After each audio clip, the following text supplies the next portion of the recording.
Bună și bun găsit la un nou episod de Brawl Stars. Astăzi eu o să vă arăt sezonul care a venit și după cum puteți vedea mi-a luat multe puncte și pe Daryl, Ems, BB. Adică nu o să stau să le citesc chiar pe toate, doar că la alea mai mari, cum să spun eu. Că a primit cel puțin 120. Pentru că ar fi un episod cam plictisitor din punctul meu de vedere. Oricum am primit în total 2850 de star points-uri, ce chiar îmi pare bine. Și mi-a scăzut ceva trofee sezonul, deoarece 700 trofee nu cred că sunt chiar puține. Oricum, după cum puteți vedea, m-a scăzut pe mulți brawleri. Da, și oricum vreau să vă spun că l-am luat și pe Jean, Sprout și Gale.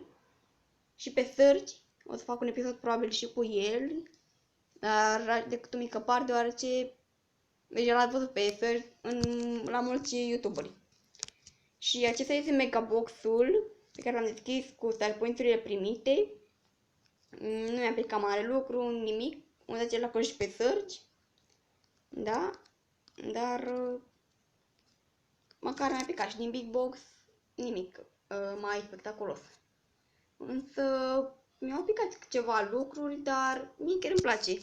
Și oricum, dacă v-a plăcut acest episod, puteți cu ușurință să apăsați butonul de like și sper că v-a plăcut și episodul cu fanart.